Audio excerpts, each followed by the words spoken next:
Bom dia, boa tarde, boa noite. Continuando no meu projeto Lendas Africanas, a lenda de hoje é do Odu Obaramedi, quando ele ganha um título de chefia.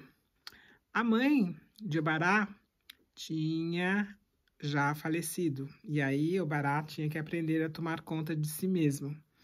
Ele já tinha parado de beber e não estava mais fazendo declarações como fazia antes, justamente para que ele não entrasse em problemas. Obará tinha aprendido de sua mãe as virtudes e o sacrifício. Quando ele descobriu que, apesar de todas as suas façanhas, ele ainda era muito pobre, resolveu pôr fim aos seus problemas. Então, chamou um Awo, um Babalawo, e fez o jogo. E no jogo foi recomendado fazer um sacrifício para o seu Ifá, com uma cabra, um obi, um melão, sua capa, e fazer um banquete de inhame pilado com a carne da cabra. Também era para ele dar um bode para Exu. O Babalaô também avisou que não deveria ir a lugar algum no dia que fizesse o sacrifício. Bom, nesse intervalo, o rei convocou ele, entre outros, Odu, para ir ao seu palácio para uma competição especial de divinação. O Awo lhe disse para fazer o sacrifício naquele dia, mas não responder à convocação do rei. Então, Obará fez o sacrifício para o seu Ifá, mas ele não poderia achar um barril de obi de melão. E ele deu um bode a Exu.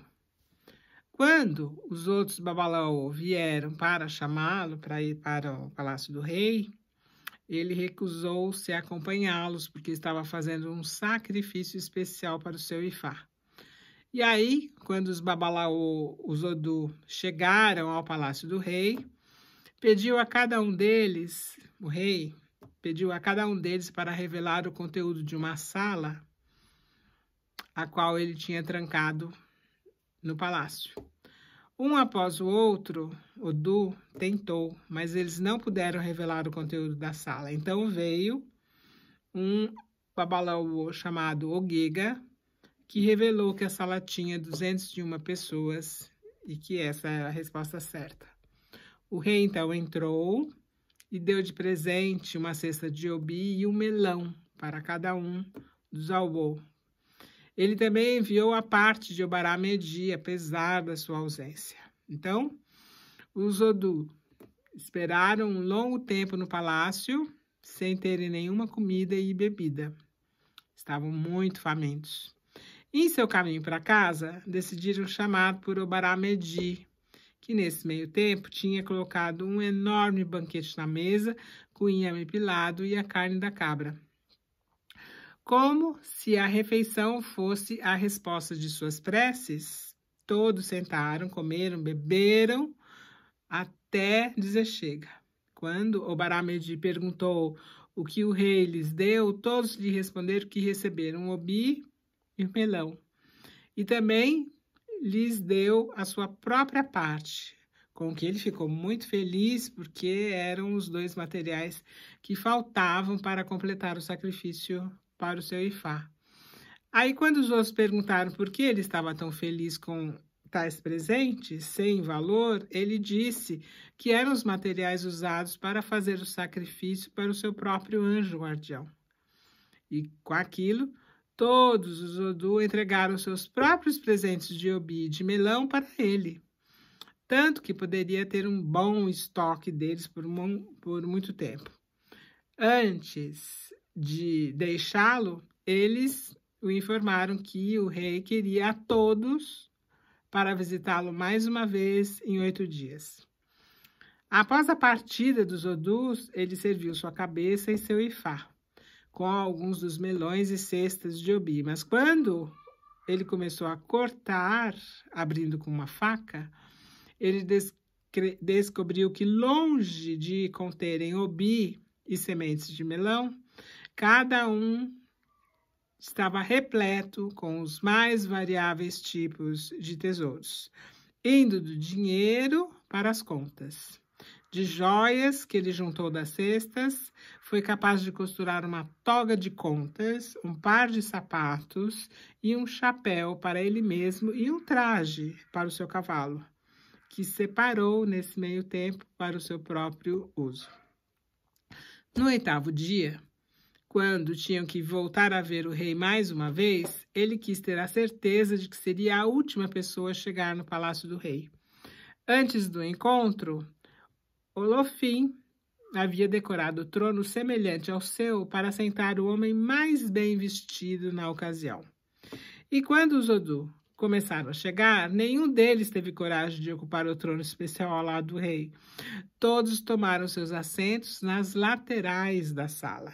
E quando Ogega, o vencedor da última disputa, chegou à sala em sua roupa esfarrapada, ele se sentou no chão, que é onde é feita a divinação até hoje. Finalmente, Obará chegou com uma comitiva de pajens acompanhando. E após oferecer o tradicional agradecimento ao rei, olhou em volta e viu o trono decorado ao lado do rei e foi direto para sentar-se nele. Então, logo todos estavam sentados, o rei lhe perguntou o que eles fizeram com o melão e a cesta de Obi que ele, o rei, havia dado a cada um deles depois do último encontro. Um após o outro responderam que, já que eles não eram dados a comer estas coisas, deram tudo para Obaramedi, de quem era alimento básico. Olofim, então, como Obaramedi veio com seu vestido real, o rei retirou seu instrumento de autoridade, seu axé, e chamou Ogega, que, apesar de ter sido vencedor do teste de Olofim de 8 dias antes, foi sua ignorância que o manteve na pobreza. E aí, então, o fez sentar no chão. Ele, então, amaldiçoou Ogega, que sempre viveria na pobreza e em trapos. Finalmente, chamou Obaramedi e ordenou que Obaramedi crescesse sempre acima de seus colegas e lhe disse também que ele seria bem-sucedido nos tronos e na prosperidade. Essa lenda é uma variante de uma outra que é muito mais conhecida, que é com abóbora, né?